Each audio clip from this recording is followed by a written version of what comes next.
Salam bahagia Ibu, Bapak, Guru hebat. Setelah mempelajari konsep inti pada modul budaya positif, pada video kali ini saya akan berbagi pengalaman saat saya mengimplementasikan konsep-konsep inti budaya positif di lingkungan kelas sesuai dengan yang dibuat pada tahapan koneksi antar materi. Dan pada video kali ini saya juga akan menampilkan pengalaman saat saya berbagi pemahaman dan pengalaman dalam menerapkan konsep inti tersebut kepada rekan-rekan saya di SMA Negeri 3 Sijunjung.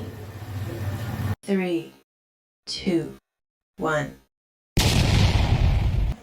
Assalamualaikum warahmatullahi wabarakatuh.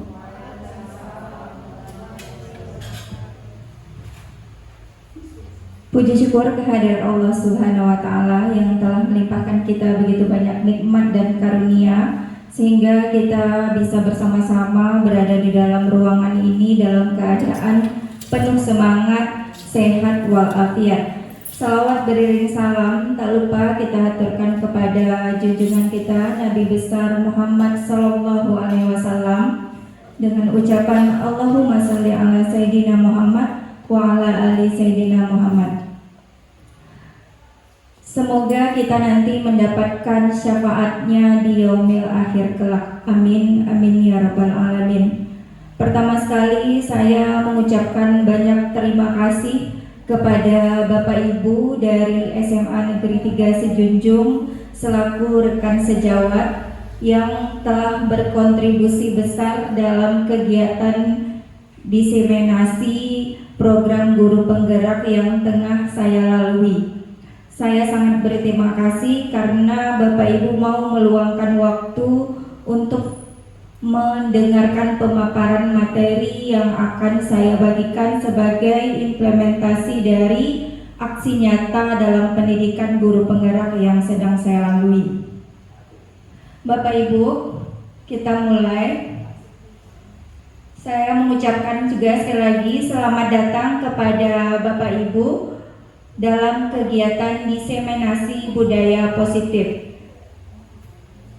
Nah, pada kesempatan hari ini saya akan berbagi pemahaman kepada Bapak Ibu terkait dengan pengalaman dan penerapan budaya positif di sekolah kita.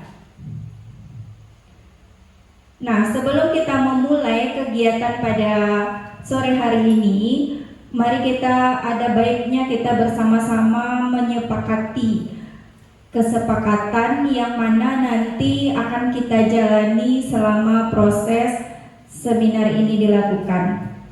Saya membuka kesempatan kepada Bapak Ibu untuk bisa mengusulkan kira-kira apa yang perlu kita sepakati agar kegiatan kita ini berjalan dengan lancar dari awal hingga akhir nanti. Ya, Bu Wiwi, silakan. Terima kasih Bu Desi. Yang pertama, jika ada yang diizinkan keluar, jika ada kepentingan tapi sifatnya bergantian.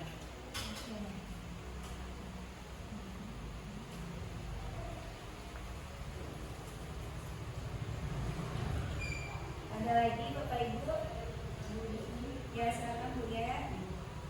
Ada kegiatan nanti kita teman-teman menyempati untuk mengatur tantangan ketika kita mau berbicara untuk kita memberikan kesempatan untuk menjawab pertanyaan.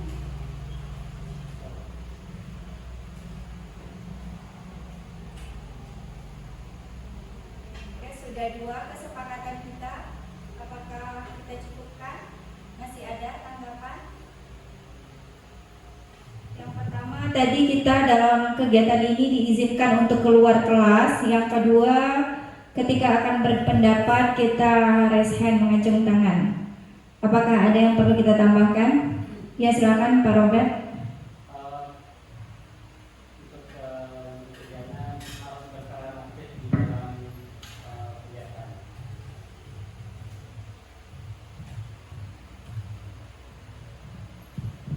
Oke, menurut Pak Robert kita harus berpartisipasi secara aktif dalam kegiatan ini. Tadi Bu Mul saya lihat angkat tangan. Apa idenya Bu Mul? Masih boleh karena juga Boleh.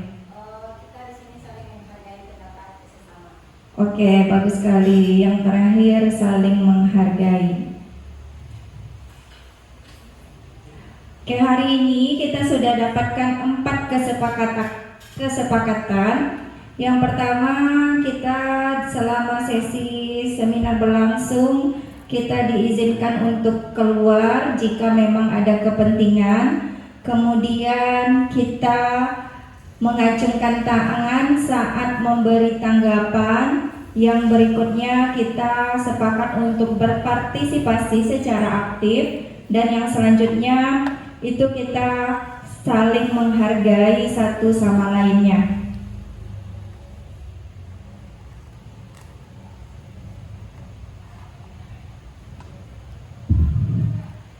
Oke, kita lanjut.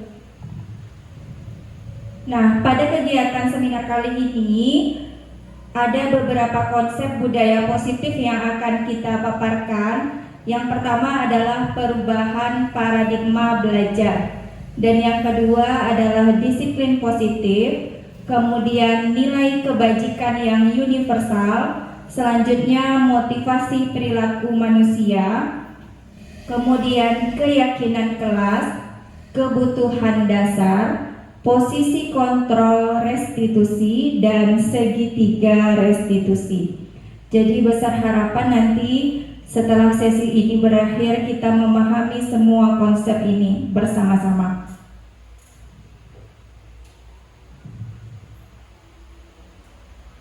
Oke, sebelum kita memulai, saya mau bertanya kepada Bapak Ibu, apa pentingnya kita menciptakan suasana yang positif di lingkungan kita? Kita ini sebagai warga sekolah, mengapa kita penting menciptakan suasana atau lingkungan yang positif? Oke, silakan Bu Roza. Supaya menimbulkan kenyamanan bagi warga sekolah itu sendiri. Oke, lingkungan yang positif itu berperan untuk menciptakan kenyamanan menurut Bu Roza. Ada lagi Bapak Ibu? Berarti kalau lingkungan itu positif, warganya juga akan merasa nyaman ya. Kalau ketika kita merasa nyaman, berarti tujuan-tujuan yang ingin kita capai juga bisa akan tercapai dengan mudah. Nah, kita lanjut.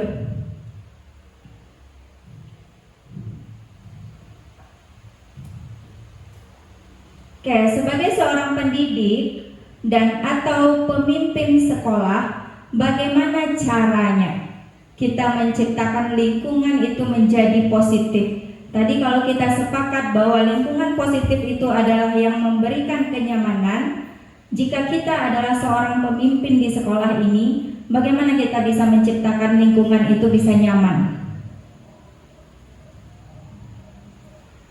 Ya, silakan Bu Wiwi. Menurut saya kalau kita sebagai seorang pemimpin bagaimana menciptakan lingkungan yang nyaman, yaitu menjaga hubungan baik antar sesama warga sekolah. Apakah itu dengan guru, dengan siswa, dengan masyarakat, dengan orang. Oke, berarti kenyamanan menurut Bu Wiwi akan muncul ketika ada hubungan yang terjalin baik di antara warga sekolah itu. Kita sepakat ya dengan jawaban itu Bapak Ibu? Ya, kita lanjut. Nah, kita sama-sama mengenal siapa Ki Hajar Dewantara. Beliau adalah Bapak Pendidikan Indonesia. Nah, apa yang diajarkan oleh Ki Hajar Dewantara itu menjadi paradigma baru dalam dunia pendidikan di Indonesia hari ini. Nah, menurut beliau, sekolah ini diibaratkan sebagai tanah tempat bercocok tanam. Apa maksudnya? Kita diibaratkan sebagai petani, di mana petani ini itulah yang akan menuntun tumbuhnya tanaman. Dan seorang guru itu perlu mengusahakan agar sekolah ini menjadi lingkungan yang menyenangkan, menjadi lingkungan yang aman, menjadi lingkungan yang nyaman, sehingga murid-murid di sekolah ini dapat bertumbuh menjadi pribadi yang bahagia, sehingga perkembangan dan potensi-potensi yang dimiliki oleh murid itu dapat berkembang dengan sempurna. Jadi benar sekali konsep kita di awal tadi, lingkungan yang positif itu akan memberikan kenyamanan. Ketika murid merasa nyaman berada di lingkungan yang positif, maka potensinya pun akan tergali dengan maksimal.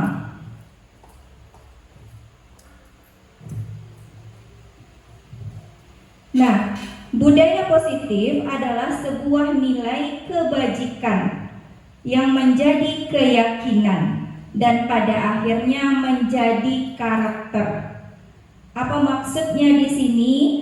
Ketika kita menciptakan lingkungan yang nyaman, yang baik, kita diperlukan melakukan sebuah kebiasaan.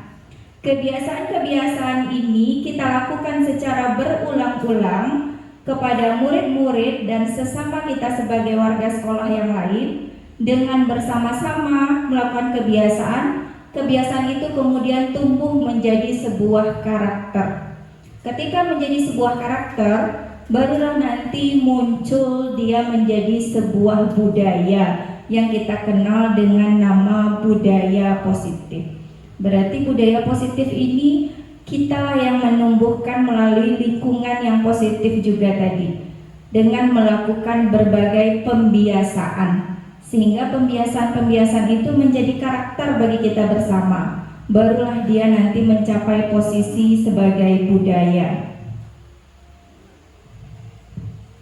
Nah, perubahan paradigma belajar ini yang seperti saya sampaikan di awal tadi, bahwa filosofi KHD itu membuka wawasan kita kembali bahwa pembelajaran itu haruslah mengedepankan prinsip diferensiasi. Apa maksudnya prinsip diferensiasi ini? Adalah prinsip yang memenuhi kebutuhan murid-murid, sehingga perkembangan murid itu dapat berjalan sesuai dengan tahapannya.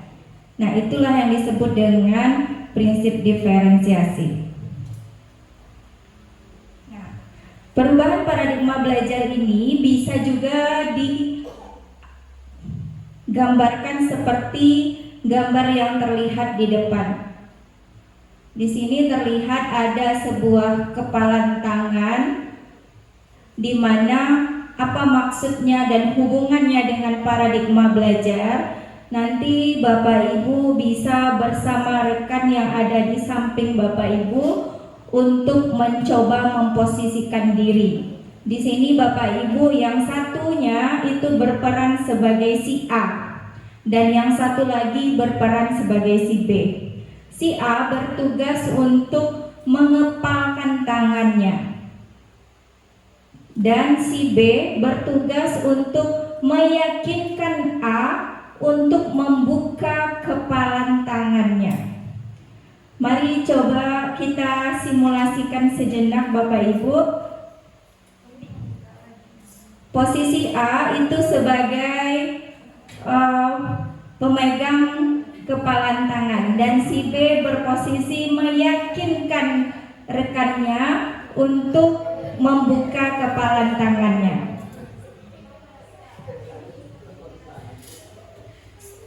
Gimana kira-kira Bapak Ibu? Bapak Ibu yang berperan sebagai si B kira-kira berhasil nggak meyakinkan? Berhasil meyakinkan si A? Berhasil. Wah, hebat Ibu. Adakah yang tidak berhasil? Ada.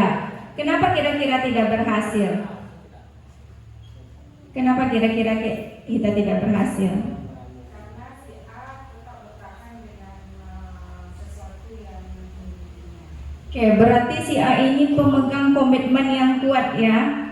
Yang berhasil membuka kepalanya tadi Bu ya. Kenapa Bu ya bisa berhasil membuka kepalan tangan temannya? Karena temannya terlalu mudah untuk dirayu.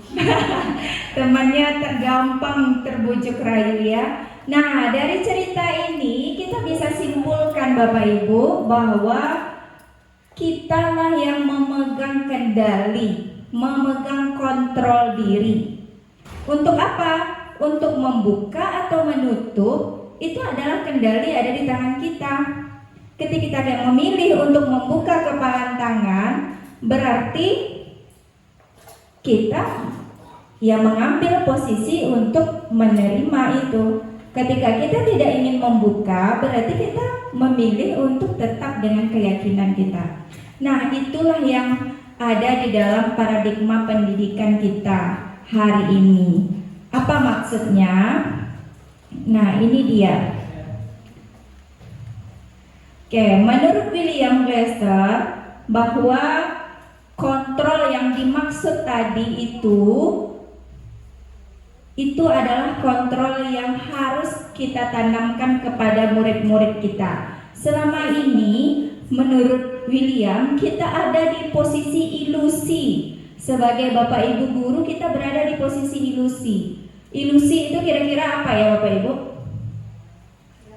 Hayalan. Nah, menurut William, kontrol yang kita lakukan selama ini kepada murid kita itu hanyalah hayalan, bukan konsep kontrol yang sebenarnya. Apa hayalannya? Ini, hayalan pertama adalah ilusi guru mengontrol. Nah, kita selalu beranggapan bahwa kita yang punya hak kepada murid-murid kita. Kitalah yang berperan untuk mengontrol murid.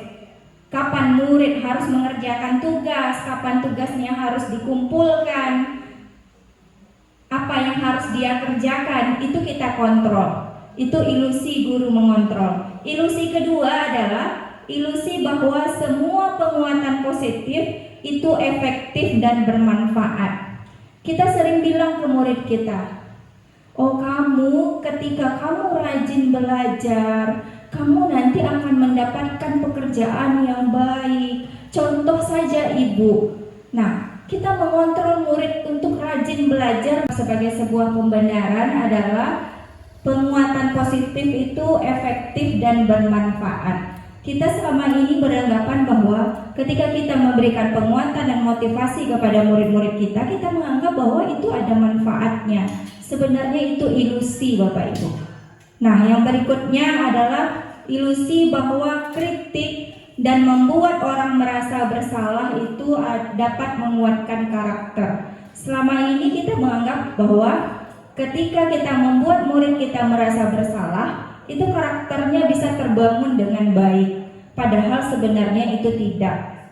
Contohnya saja, kita sering membuat mereka merasa bersalah. Orang tua Ananda sudah lelah dan letih bekerja, berjemur punggung kena terik matahari, sementara Ananda belajarnya malas. Kita sering membuat ilusi seperti itu dengan harapan mampu membangun karakter murid-murid kita. Padahal itu sebenarnya hanya ilusi, hayalan kita mengontrol. Ilusi berikutnya adalah ilusi bahwa orang dewasa memiliki hak untuk memaksa. Inilah yang paling sering kita lakukan Bapak Ibu. Kita paksa murid kita mengerjakan sesuatu dengan anggapan bahwa kita punya hak. Sekarang ibu yang mengajar di kelas ini, ibu punya hak atas kamu. Kita paksakan dia padahal mungkin dia sedang kondisi sakit atau tadi malam tidak tidur karena orang tuanya sakit, dan itu sebenarnya adalah ilusi untuk mengontrol. Kontrol yang sebenarnya adalah bukan kontrol ini Bapak Ibu, tapi kontrol yang sebenarnya itu adalah, nah, kita harus mengalihkan paradigma berpikir kita. Selama ini yang kita lakukan itu hanyalah stimulus respon, bukan kontrol yang sebenarnya. Apa kontrol maksudnya dengan stimulus respon ini? Contohnya, ketika kita memberikan stimulus respon, itu kita mencoba mengubah orang agar pandangannya sama dengan kita. Ketika kita memandang belajar itu baik, kita mau murid kita juga berpandangan yang sama. Tapi teori kontrol yang sebenarnya adalah kita harus berusaha memahami pandangan mereka. Menurut mereka bagaimana belajar itu? Harusnya kita pahami. Itulah yang teori kontrol.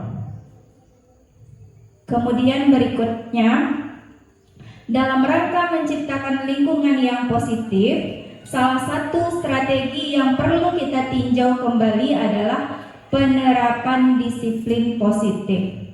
Apa sih yang dimaksud sebenarnya dengan disiplin itu sendiri? Ya, Bu Wiwi. Menurut saya disiplin itu sama dengan aturan-aturan yang dibuat oleh suatu instansi. Oke, disiplin itu aturan yang dibuat. Ada lagi Bapak Ibu, apakah benar disiplin itu aturan? Bagaimana Bapak Ibu yang lain? Disiplin itu apakah merupakan aturan? Ya, silakan Bu Mul. Disiplin itu alat untuk mengukur. Disiplin itu alat untuk mengukur. Berarti kita mengukur apa ini? Pelaksanaan aturan. Mengukur perilaku. Berarti ketika kita menganggap perilaku murid-murid kita itu tidak baik, alat ukurnya disiplin. Oke, ada dua pendapat tadi Bapak Ibu. Mari kita luruskan bersama. Nah, disiplin itu menurut Ki Hajar Dewantara, untuk mencapai murid itu di posisi dia merdeka, untuk menciptakannya syaratnya adalah disiplin. Nah, tadi pertanyaannya apa yang dimaksud dengan disiplin? Disiplin itu haruslah datang dari dalam diri, yang kita sebut dengan istilah motivasi internal. Jika kita tidak memiliki disiplin dari dalam diri, maka kita memerlukan orang lain untuk memotivasi kita. Artinya ketika kita ingin misalnya datang cepat, bagaimana caranya? Kalau itu tidak datang dari diri kita, maka kita perlukan orang lain untuk memintakan kepada kita agar kita datangnya cepat. Misalnya guru bikin aturan. Aturannya kalau terlambat ibu bikin alfa. Berarti murid melakukan kegiatan datang tepat waktu itu dikarenakan ada ketakutan terhadap gurunya. Artinya disiplinnya datang dari pihak luar. Nah, sementara konsep disiplin yang sebenarnya itu menurut Diane berasal dari bahasa Latin yang disebut dengan disiplina, artinya belajar Bapak Ibu. Disiplin itu adalah belajar. Nah, apa maksudnya belajar di sini? Kata belajar itu berakar dari mengikut. Nah, untuk menjadi seorang murid atau pengikut, seseorang harus paham betul alasan mengapa mereka mengikuti suatu aliran atau ajaran tertentu. Sehingga motivasi yang terbangun adalah motivasi intrinsik atau yang internal tadi. Artinya yang namanya disiplin itu adalah menjadi pengikut Bapak Ibu. Nah, tetapi tidak asal ikut-ikutan. Yang disiplin itu adalah menjadi pengikut. Bagaimana dia tahu betul kenapa dia ikut. Misalnya ketika dia ingin datang tepat waktu, bukan karena takut tadi dengan gurunya, tapi dia datang tepat waktu itu memang tahu dasarnya dia menjadi pengikut itu apa. Karena dia percaya dengan apa yang dia ikuti. Itulah yang disiplin sebenarnya. Nah, mari kita simak video berikut Bapak Ibu.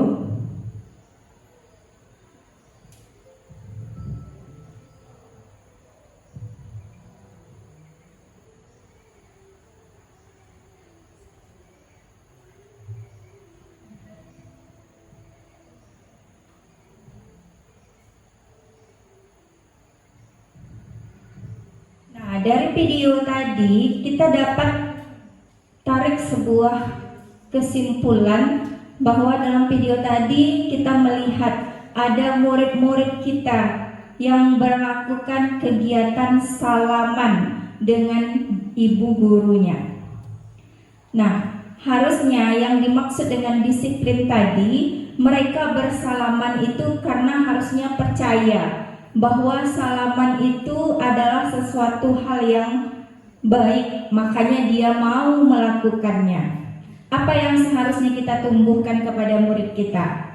Keyakinan apa? Sehingga dia merasa bahwa dia harus bersalaman itu. Apa yang harus kita lakukan? Dari adegan bersalaman tadi.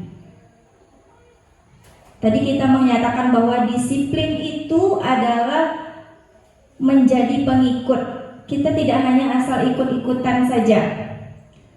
Nah, dari kegiatan bersalaman tadi, kenapa murid kita bisa sebut dia berdisiplin dengan bersalaman?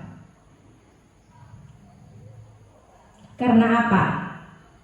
Mengapa dia mau menjadi mengikuti ajaran kita itu? Karena menganggap bersalaman itu apa? Ya, Bu ya. Karena mereka belajar untuk bersopan santun kepada yang lebih tua. Oke, berarti di sana ada nilai sopan santun.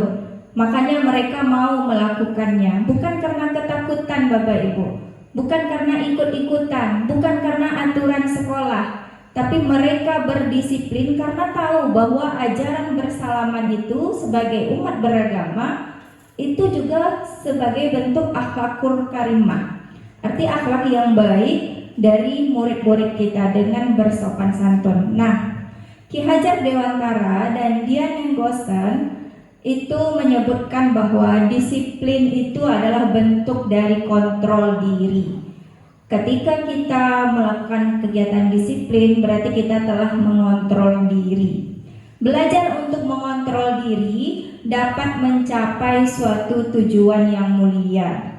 Dengan mengontrol diri, kita dapat mencapai suatu tujuan. Tujuan itu mengacu kepada sebuah nilai yang disebut dengan nilai kebajikan. Nah, apa itu yang dimaksud dengan nilai kebajikan?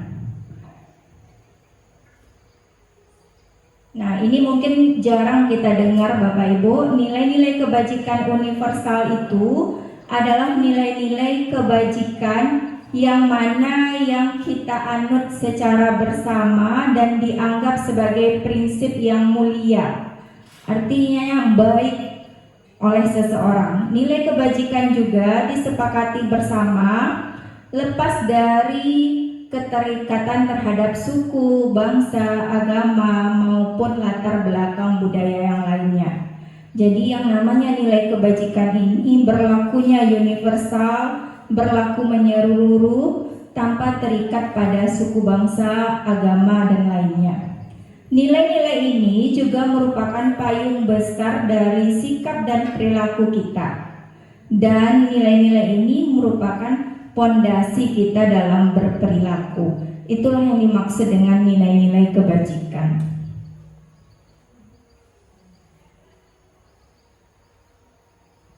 Nah, ada beberapa nilai-nilai kebajikan, itu banyak sekali sebenarnya Bapak Ibu, dan ini sebenarnya sudah biasa kita lakukan sehari-hari.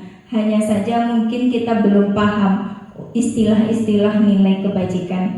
Biasa kita sering mengajak murid-murid kita untuk beribadah, sholat zuhur berjamaah di masjid sekolah kita.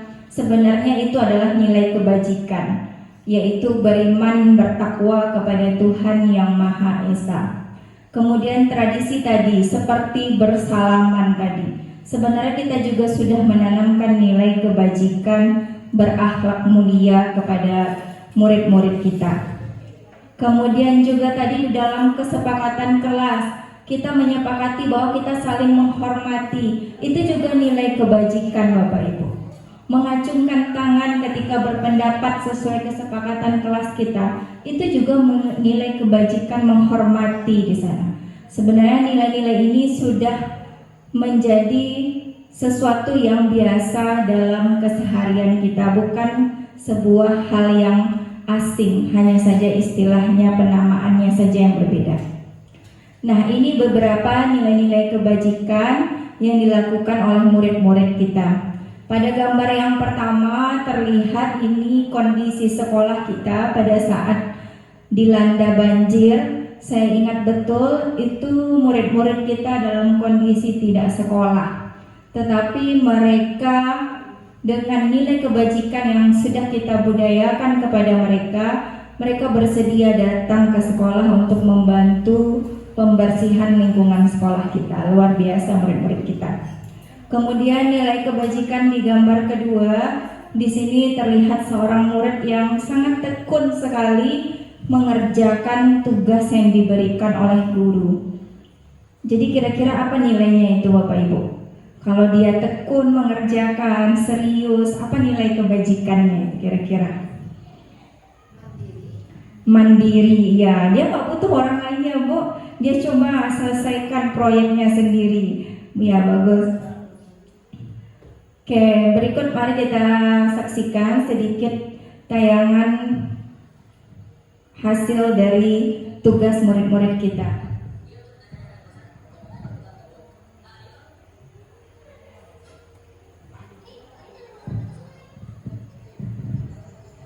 Kalau sedikit kan nggak boleh. Pemikiran seperti inilah yang membuat banyak orang buang sampah ke sungai. Sedikit-sedikit nanti kan bisa jadi banyak.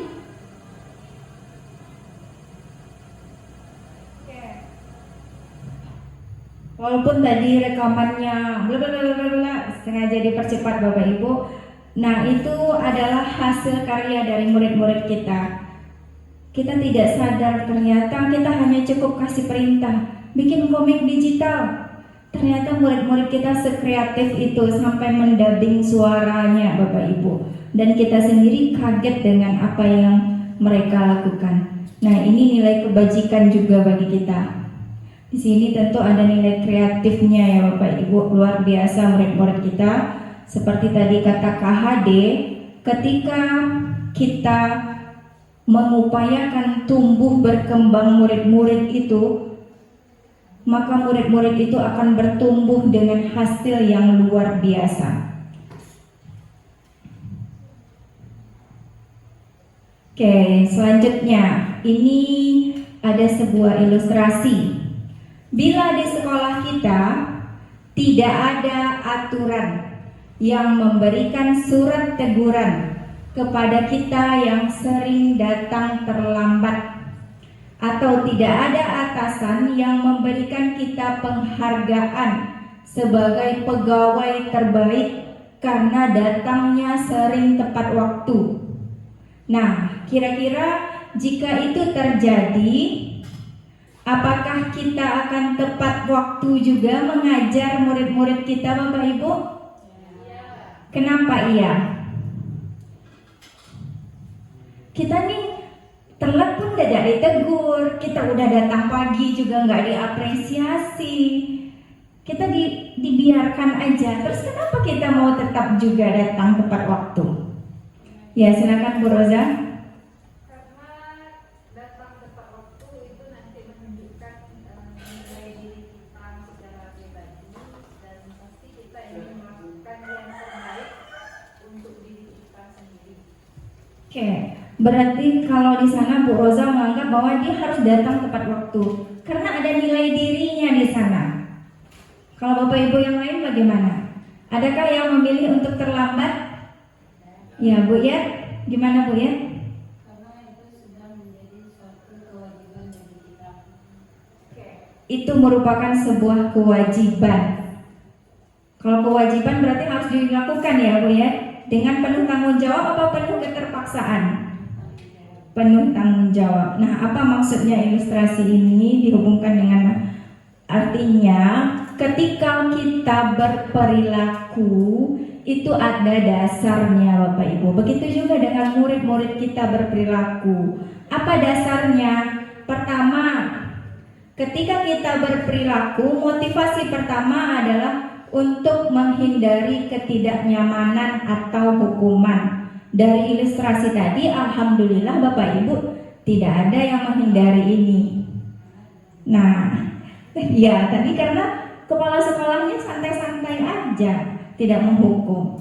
Nah, yang kedua, orang melakukan sesuatu itu karena ada imbalan atau penghargaan. Seperti murid kita misalnya, contohnya, siapa yang siap hari ini Ibu kasih +5, misalnya begitu. Nah, itu sebenarnya murid melakukan perilaku itu karena berharap imbalan. Nah, sebenarnya motivasi yang paling diinginkan itu adalah motivasi yang ketiga. Dan itu alhamdulillah luar biasa sekali. Itu sudah bertumbuh di dalam diri kita Bapak Ibu.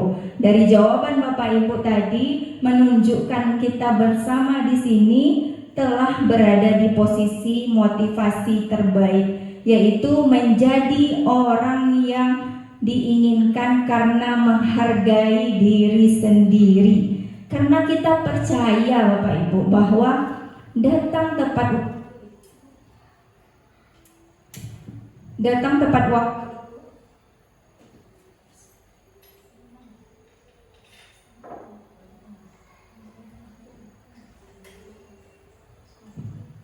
Kita percaya Bapak Ibu bahwa datang tepat waktu itu adalah bentuk kita menghargai diri kita sendiri.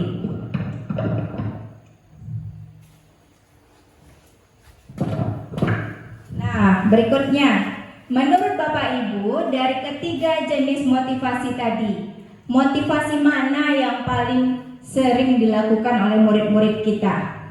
Ya, silakan Bu Aa.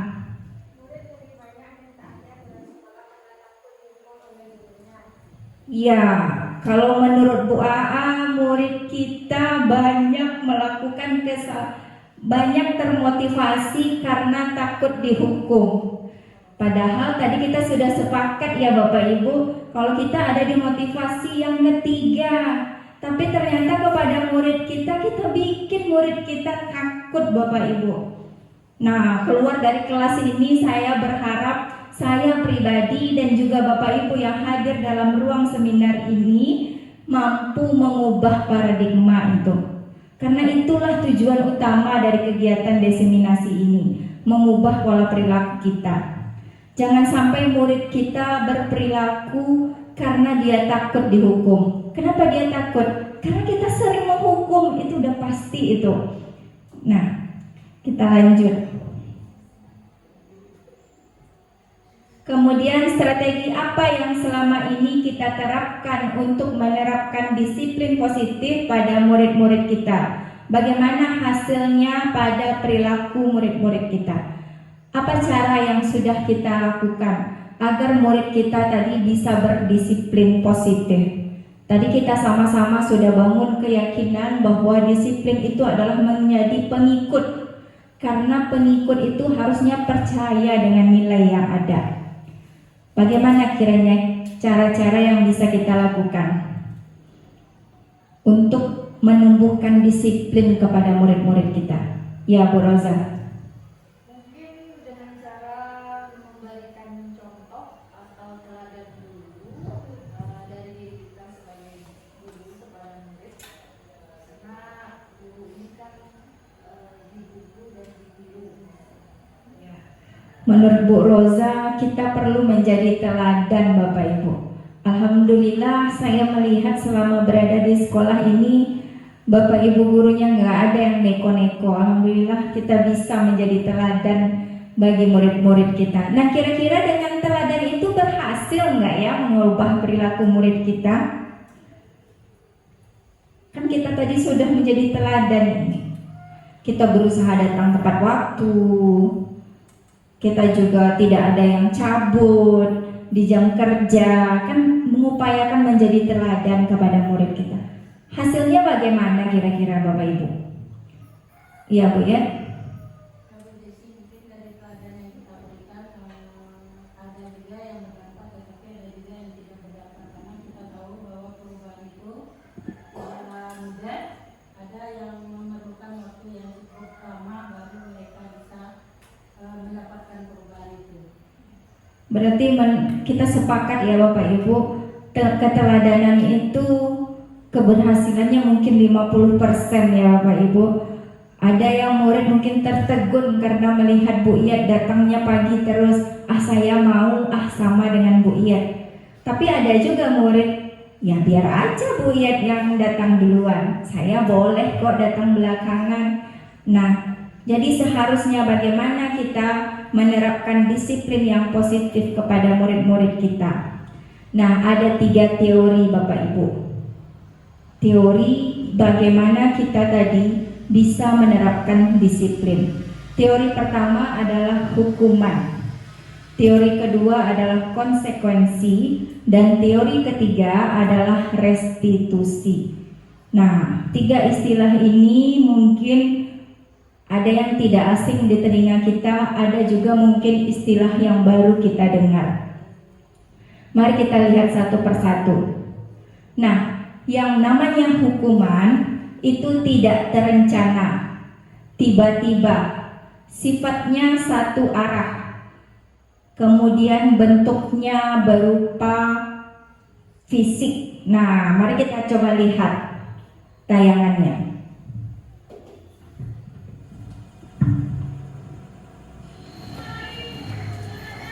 Itu makanya jangan terlambat juga. Kalau terlambat, ini hukuman untuk kamu. Kamu harus membersihkan lingkungan sekolah ini. Bapak Ibu, tadi dari video itu menunjukkan guru pemberi hukuman. Ketika muridnya terlambat, guru gampang sekali memberikan hukuman yang sifatnya fisik. Apa fisik? Murid kita paksa cabut rumput. Padahal mungkin sebelumnya dia belum pernah megang rumput. Ada yang belum pernah megang rumput kira-kira? Bisa jadi ya Bu Roza.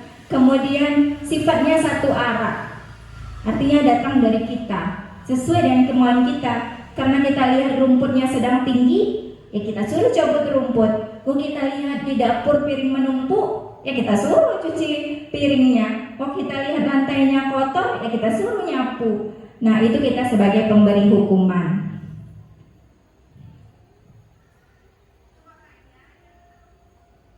Nah, posisi kedua adalah posisi sebagai konsekuensi, pemberi konsekuensi. Nah, kalau pemberi konsekuensi ini sudah kita rencanakan, sudah kita sepakati bersama dengan murid-murid kita. Kemudian murid-murid itu dibuat nyaman, tapi hanya untuk sementara waktu. Agak nyaman dia dibanding hukuman tadi. Kenapa nyaman? Karena dia udah jelas kalau saya terlambat, saya nanti cabut rumput. Ada kenyamanan, tapi kenyamanannya jangka pendek Bapak Ibu. Kemudian guru sifatnya di sini memonitor. Nah, mari kita simak contohnya dari konsekuensi ini.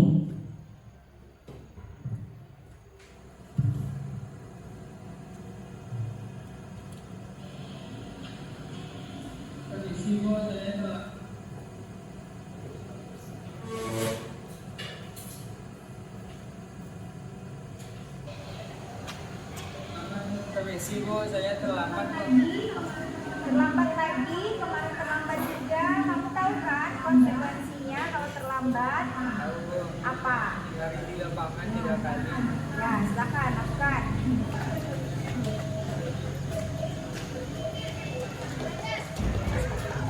Ya, Bapak Ibu, tadi kita lihat sama-sama, kita saksikan sama-sama. Ketika murid itu terlambat, kita tinggal tanya, kamu tahu kan konsekuensinya kalau kamu terlambat?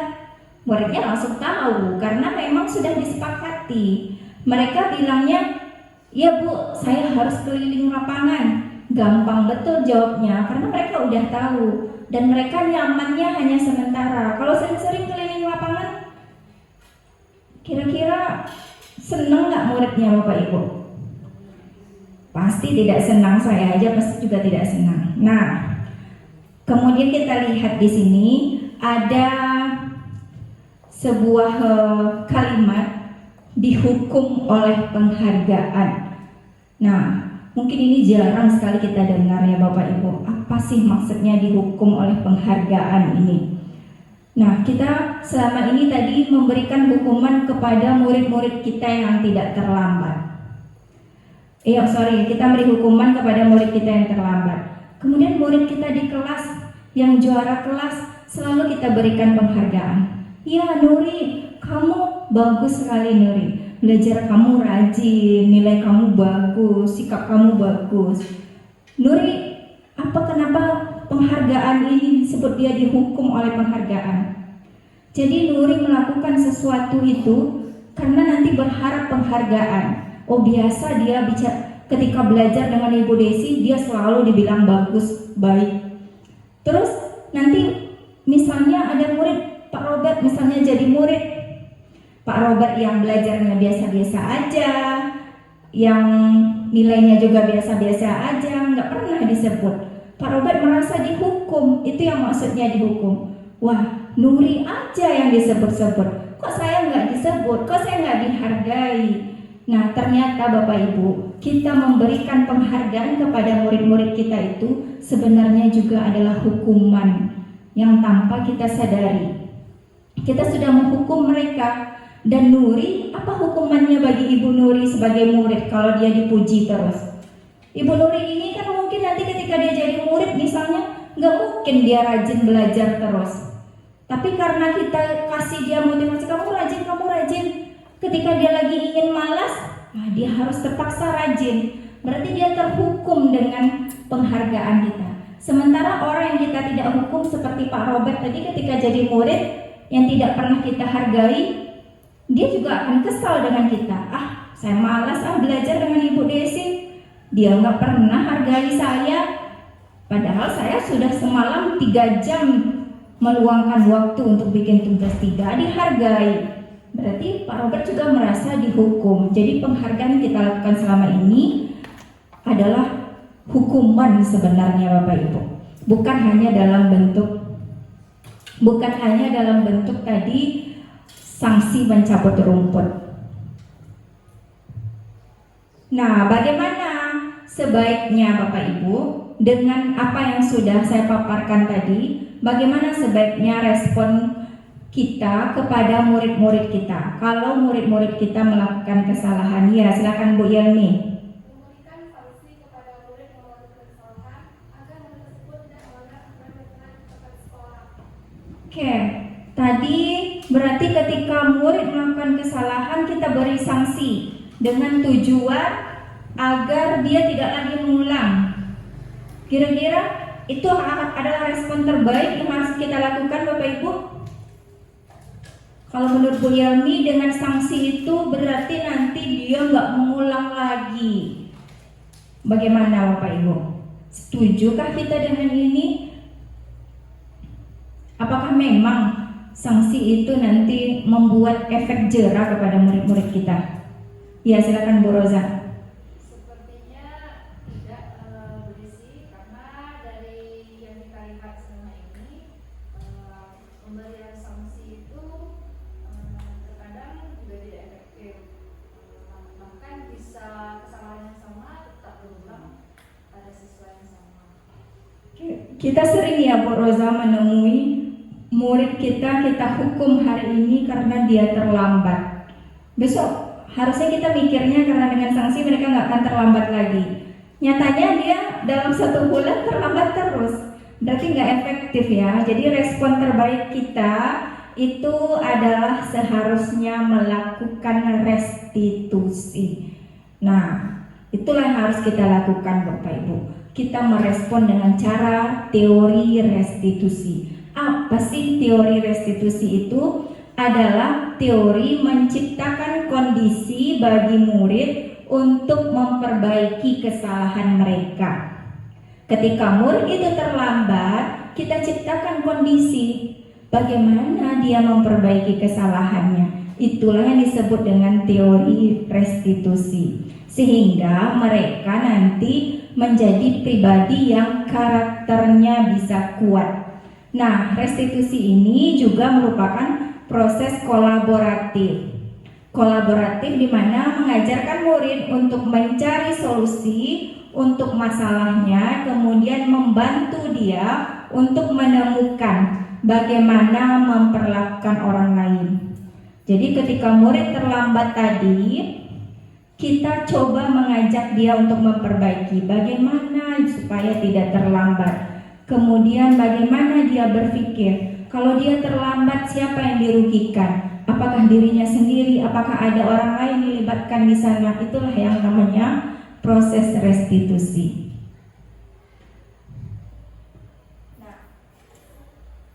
Tadi kita sudah pahami konsep bersama, apa hukuman, apa konsekuensi, apa restitusi. Secara garis besar, bahwa ketika kita berikan hukuman, berarti murid kita tersakiti.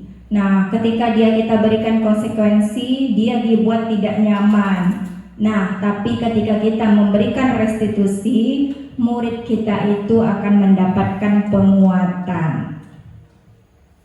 Apalagi yang menjadi pembeda antara hukuman, konsekuensi, dan restitusi, yaitu murid itu ketika kita beri hukuman akan benci dia dengan aturan itu, Bapak Ibu. Tapi ketika kita berikan dia konsekuensi, dia akan menghormati peraturannya.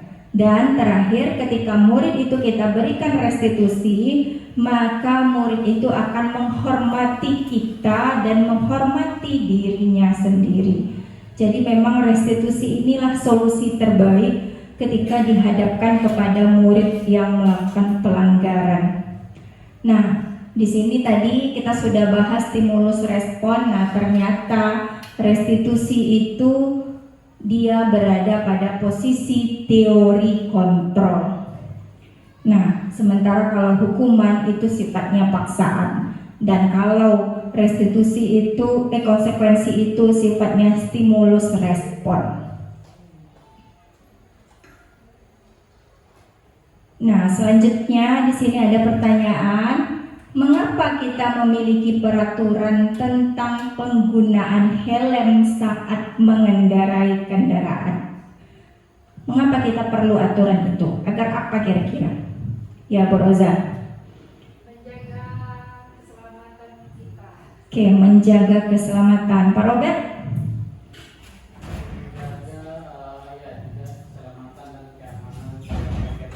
Oke, kita percaya ketika kita berkendara, kita pakai helm, berarti keselamatan dan keamanan kita terjaga. Kita percaya akan itu. Nah, nilai-nilai keselamatan dan keamanan tadi kita anggaplah itu sebagai sebuah keyakinan. Nah, kita yakin kalau saya pakai helm, kalau saya jatuh dari motor, insya Allah saya selamat kepalanya. Kita yakin, itulah yang disebut dengan nilai keyakinan. Nah, apa hubungannya nilai keyakinan tadi dengan posisi kita sebagai guru di sekolah, yaitu keyakinan kelas. Ketika kita mengajak murid kita seperti di posisi pengguna kendaraan bermotor memakai helm tadi, kita berarti mengajak murid-murid kita kepada sebuah nilai yang diyakininya secara bersama. Nah, nilai keyakinan kelas ini dia bersifat abstrak. Kemudian dia berupa pertanyaan yang sifatnya umum. Seperti tadi, menggunakan helm pada saat berkendara itu nilainya adalah keselamatan. Nilainya adalah keamanan. Jadi dia universal. Kemudian dia berbentuk pernyataan yang positif, dan kemudian dia dibuat tidak perlu banyak-banyak agar mudah diingat oleh murid-murid, dan selanjutnya sesuai dengan kondisi murid kita. Kita buat keyakinan bukan sesuai dengan orang lain. Kalau di SMA 3 kita bikin keyakinan helm mungkin tidak sesuai karena murid-murid kita belum menggunakan helm saat berkendara. Jadi sesuaikan dengan kondisi murid kita di kelas. Kemudian semua warga kelas dilibatkan dalam pembuatan itu. Nah, ini adalah implementasi keyakinan kelas yang diupayakan. Hari ini kita akan membuat keyakinan kelas. Sudah pernah dengar apa itu keyakinan kelas? Sudah. Oke, ini saya mensosialisasikan keyakinan kelas kepada murid-murid. Kemudian setelah disosialisasikan, murid-murid saya ajak untuk bersama-sama menyimpulkan apa yang harus diyakininya. Tulis pada kertas tipnotnya apa yang menurut Anda perlu kita sepakati bersama nilai-nilai kebaikan bersama. Yang sudah Murid-murid selesai, saya ajak untuk silakan membuat didaftar. keyakinan di dalam sebuah stick note, kemudian mereka berganti-gantian menempelkannya ke depan. Oke, dari keyakinan kelas yang tadi sudah kita buat bersama, dan terakhir saya bersama-sama murid-murid saya itu menandatangani secara bersama keyakinan kelas itu, menunjukkan di sana bahwa memang ini disepakati secara bersama-sama.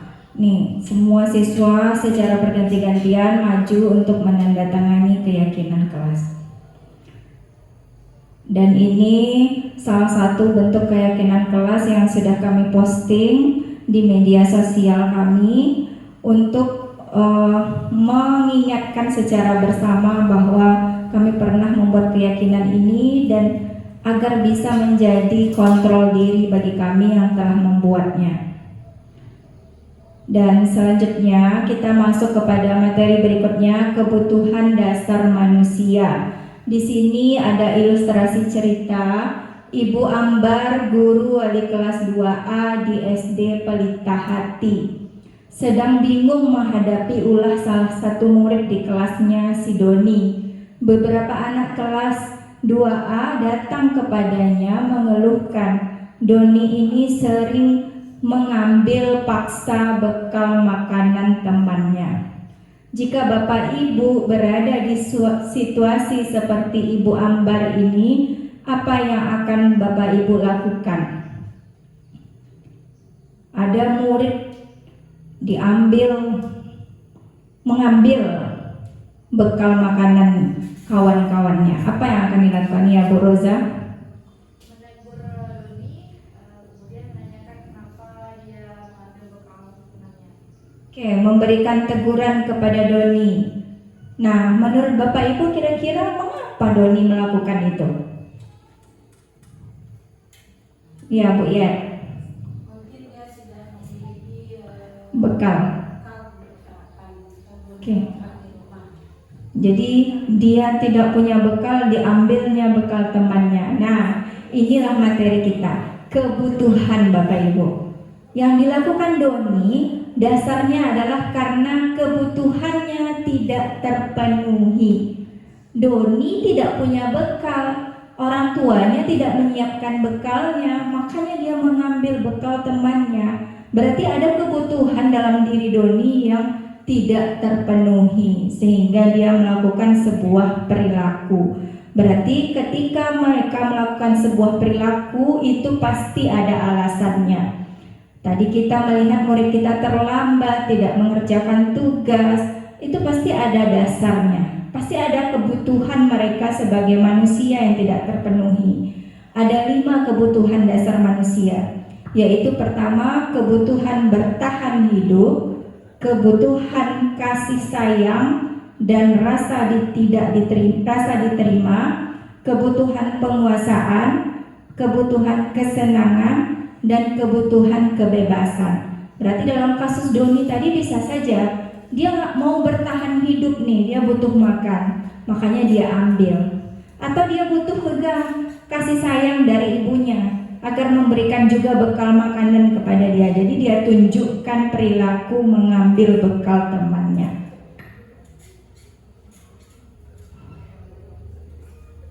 Nah, ini tadi pemaparannya kebutuhan dasar manusia seperti makanan. Kasih sayang tadi seperti Doni tadi memang secara kasih sayang mungkin dia tidak mendapatkan dari orang tuanya. Orang tua lain memberikan bekal kepada teman-temannya, kepada anak-anaknya, sementara orang tua Doni tidak, sehingga dia butuh kasih sayang.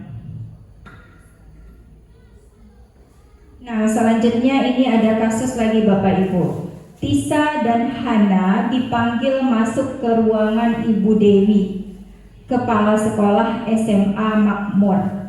Ibu Dewi baru saja mendapatkan pengaduan dari Ibunda Tisa bahwa Hana menggunakan kata-kata kasar dan merendahkan Tisa di media sosial. Nah, ini kita ilustrasikan. Jika Bapak Ibu adalah kepala sekolah, bagaimana Bapak Ibu menerapkan kasus TISA ini? Bagaimana Bapak Ibu menerapkan disiplin terhadap TISA tadi yang melakukan perbuatan berkata kasar?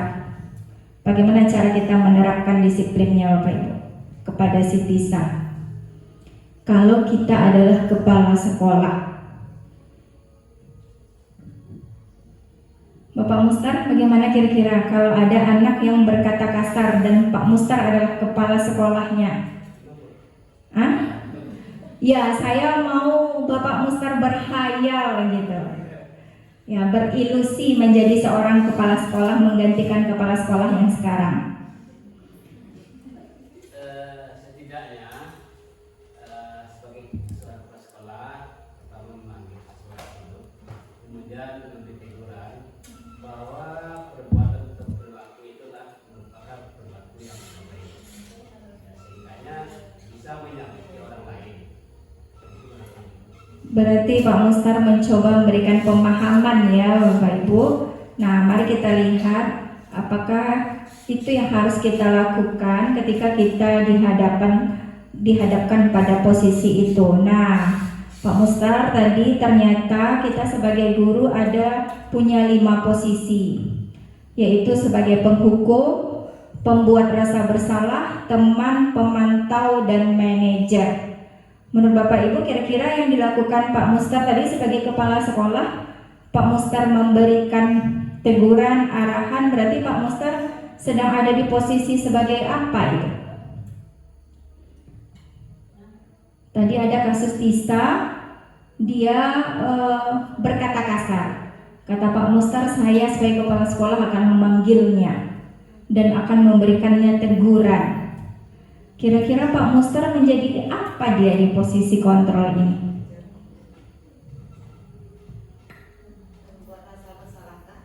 Pembuat rasa bersalah. Bapak Ibu yang lain? Yang dilakukan Pak Mustar tadi berada di posisi mana? Kalau penghukum ini berarti dia berikan hukuman. Adakah tadi Pak Mustar berikan hukuman? Belum ada ya. Lebih ke manajer. Wah, luar biasa. Kasih aplaus dulu kepada Pak Mustar, calon kepala sekolah selanjutnya. Oke, mari kita bahas Bapak Ibu. Nah, di sini contoh penerapannya tadi. Ketika Pak Mustar menjadi penghukum, berarti Pak Mustar menghukum TISA tadi. Ternyata Pak Mustar tidak melakukan, berarti Pak Mustar bukan penghukum. Kalau pembuat rasa bersalah, Pak Mustar memanggil, kemudian membuat dia kecewa. Contohnya, TISA, apakah kamu tidak malu? Orang tua kamu menjadi malu juga dengan perbuatan kamu. Nah, Pak Mustar tidak melakukan itu. Tapi Pak Mustar kemudian ketika Pak Mustar menjadi teman, nah, ayo dong TISA, diajak TISA-nya tadi berbincang, mengobrol bersama. Mungkin ada tadi posisi Pak Mustar juga sebagai teman di sana ya, walaupun beliau kepala sekolah, tapi mau mencoba memanggil TISA. Luar biasa, pekerjaan kepala sekolah ini banyak Bapak Ibu. Ternyata Pak Mustar mau memanggil si TISA gitu. Kemudian pemantau.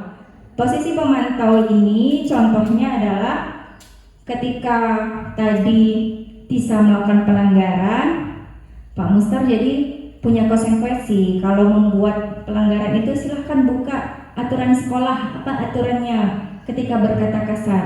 Pak Mustar tinggal memantau, tapi tidak dilakukan itu tadi oleh Pak Mustar. Dan posisi terbaiknya adalah menjadi manajer.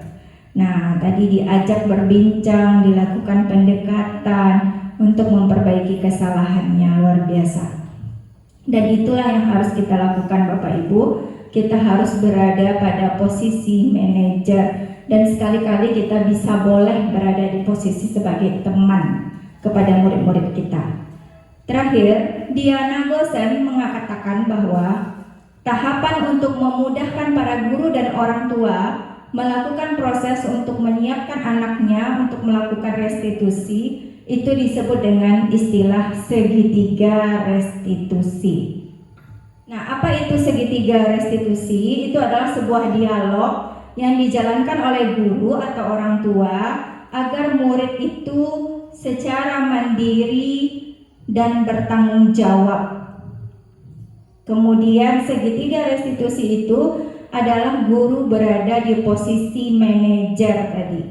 Aspek yang dikembangkan kepada murid adalah bagaimana murid itu punya motivasi intrinsik yang datang dari dalam dirinya, sehingga nilai-nilai kebajikan itu tumbuh dalam dirinya, berkembang menjadi sebuah kebiasaan, lalu menjadi karakter dan menjadi budaya di sekolah. Dan segitiga restitusi ini adalah sebuah proses yang terdiri dari 3 langkah yang dapat kita lihat dalam gambaran berikut ini. Langkah pertama adalah menstabilkan identitas. Kita mengajak murid kita untuk berada di posisi memastikan mereka bahwa melakukan kesalahan itu adalah sesuatu yang pernah dilakukan. Kita stabilkan itu, kemudian kita validasi bahwa tindakannya itu yang salah yang mana, dan yang terakhir kita tanyakan keyakinannya dari kesalahannya itu. Sebenarnya dia meyakini apa yang harus dilakukan selanjutnya. Dan ini adalah salah satu penerapan segitiga restitusi yang sudah saya cobakan kepada murid-murid. Salah satunya adalah murid bernama Tegar. Pagi Jam. Maaf saya terlambat Jam. Kita maksudnya 7.28, lagu Indonesia Raya 7.30 sudah dikumandangkan. Saat lagu Indonesia Raya itu kamu harusnya ada di dalam kelas. Nah sekarang sudah 7.40. Kenapa terlambat? Ya maaf saya terlambat Jam, baca saya habis ya, jadi lebih lambat Jam. Nah, lampu mati, jadi kamu bangun. Ya ya. Mari kita coba bicara di dalam sebentar. Baik Jam. Silakan duduk Tegar. Baik Jam. Ibu kemarin dengar laporan dari guru matematika kalau kamu itu sedang ada dalam masalah. Ada yang bisa ibu bantu? Apa yang bisa kamu ceritakan kepada ibu pagi ini? Ya Bu, kemarin saya tidak mengerjakan tugas MTK Bu. Tugasnya sulit, saya tidak bisa memahaminya. Jadi saya memilih tidak masuk dalam pelajaran TK. Ya. Lantas kalau kamu tidak paham, apa kamu tidak bisa bertanya kepada teman? Mungkin bertanya kepada Bu Tia langsung. Tidak bisa. Adakah lain-lain yang bisa kamu ceritakan? Yang belum ibu ketahui, apa hanya karena itu alasannya? Saya tidak maksud seperti itu juga, tapi saya benar-benar tidak paham. Tidak paham dengan pelajaran matematika. Ya, ya. Dengan yang kamu lakukan hari ini, berarti kamu tahu kan, kamu sedang dalam masalah. Ya, ya. Baiklah Tegar, ibu di sini bukan mencari pembenaran, bukan mencari siapa yang benar, siapa yang salah. Ibu mengajak kamu ke sini untuk bisa sama-sama menyelesaikan permasalahan kamu. Kita sama-sama berpikir apa yang bisa kita lakukan untuk memperbaiki situasi kamu hari ini. Ya, Bu. Kamu melakukan ini pasti ada alasannya kan? Ya, ya. Nah, ibu bisa lihat sebenarnya kamu itu merasa bersalah telah melakukannya. Yang kamu lakukan itu sebenarnya merugikan dirimu sendiri. Dan juga di sini ada posisi Ibu Via sebagai guru matematika yang tidak kamu hormati. Ya, Nah, sekarang kamu ada dalam masalah kan? ya, ya. Nah, coba kita bicara. Kamu masih ingat nggak dengan keyakinan kelas yang pernah kita buat di awal dulu? Apa saja keyakinan kelasnya? Menghargai orang lain, kita harus bertanggung jawab, disiplin dan menghargai orang lain, ja. Oke, dari keyakinan yang kamu sebut itu apa yang tidak kamu tunjukkan sikapnya?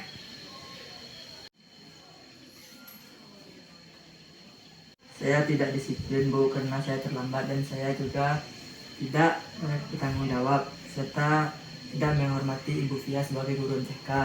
Nah, itu kamu tahu, kamu ingat betul dengan keyakinan kelas kita. Ketika kamu tidak mengerjakan PR matematika, kamu terlambat, Apa yang sudah kamu lakukan itu, apakah kamu menghormati orang lain dan dirimu sendiri? Tidak, Cer. Apakah kamu merasa senang melakukan ini? Menurut Ibu, sepertinya kamu bisa mencari kesenangan di tempat lain dengan cara yang lain tanpa harus merugikan dirimu sendiri dan orang lain. Bagaimana menurut kamu? Iya, Cer. Nah, sekarang marilah kita sama-sama menjalani keyakinan kelas yang sudah kita buat. Besok kamu kan ada jadwal pembelajaran lagi dengan Ibu Via. Iya. Iya, Cer. Nah, kamu bisa mulai dari besok perbaiki perilaku kamu lebih baik lagi. Nah, kita lanjut lagi dengan keterlambatan kamu tadi. Bagaimana caranya? Bisa mulai dari besok perbaiki perilaku kamu lebih baik lagi. Nah, kita lanjut lagi dengan keterlambatan kamu tadi. Bagaimana caranya supaya besok tidak terlambat? Setelah alarm, Cer, dan memastikan HP full, Cer. Oke. Kalau HP-nya mati lagi, ada nggak yang bisa membantu kamu membangunkan selain HP ini? Ada, Cer, ibu saya, Cer. Oke, berarti kita punya dua solusi ya. Ketika alarmnya mati, tidak hidup karena baterai HP-nya habis, kita bisa mempercayakan kamu bangun pagi kepada ibu kamu. Nah, mulailah nanti komunikasikan dengan ibu untuk meminta dibangunkan pagi hari.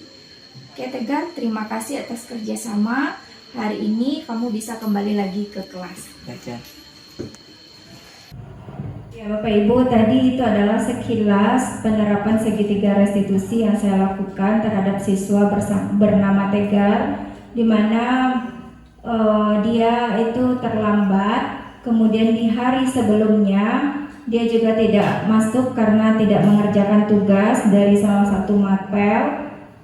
Kemudian saya menstabilkan identitas, melakukan proses validasi bahwa itu adalah sebuah kesalahan yang harus dia perbaiki, dan kemudian saya mencoba menggali nilai keyakinan kepada Tegar apa yang harus dia lakukan dengan dua kesalahan dia.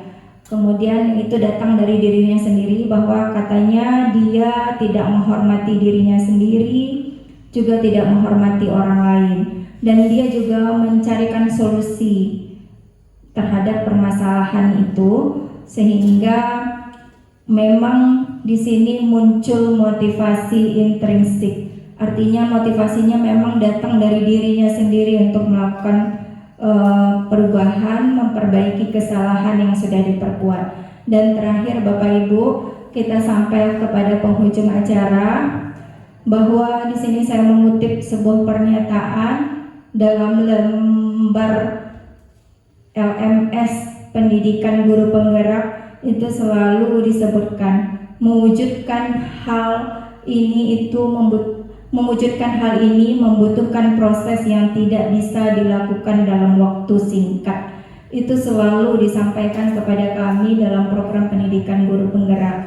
Saya juga di sini berada di sini juga dalam proses belajar untuk mewujudkan ilmu-ilmu baru yang saya dapatkan. Mudah-mudahan dalam kegiatan berbagi ini saya bisa memberikan motivasi juga kepada Bapak Ibu untuk mengubah paradigma ini bersama-sama, sehingga kita bisa mengantarkan murid-murid kita kepada keselamatan dan kebahagiaan yang setinggi-tingginya. Terakhir, Zig Ziglar itu berkata, kita tidak perlu menjadi hebat Bapak Ibu, tapi ketika kita mau menjadi kita tidak perlu menjadi hebat untuk memulai. Jadi ketika kita ingin memulai, kita tidak perlu hebat dulu Bapak Ibu. Tapi yang harus kita lakukan adalah kita perlu untuk berubah menjadi hebat. Mudah-mudahan Bapak Ibu di sini bisa hebat bersama untuk memajukan pendidikan khususnya di sekolah kita. Dan pada sesi terakhir ini sekali lagi saya mengucapkan terima kasih yang sebesar-besarnya kepada Bapak Ibu yang telah berkontribusi secara aktif, telah mau meluangkan waktunya sampai sore untuk membersamai saya dalam menyelesaikan salah satu bagian dari program pendidikan guru penggerak. Dalam kegiatan sesi ini saya yang lebih banyak berbicara, Bapak Ibu. Saya yakin dan percaya banyak sekali kata-kata dan perbuatan saya mungkin yang tidak pada tempatnya. Saya mohon dimaafkan yang sebesar-besarnya. Akhir kata, wabillahi taufiq wal hidayah. Wassalamualaikum warahmatullahi wabarakatuh.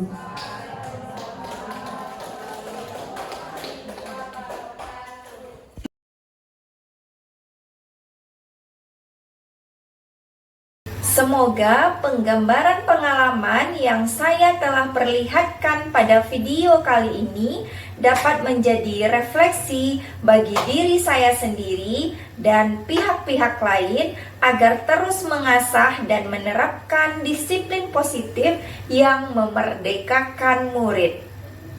Saya akan terus berlatih dan bersemangat. Salam bahagia. Ibu, Bapak, guru hebat.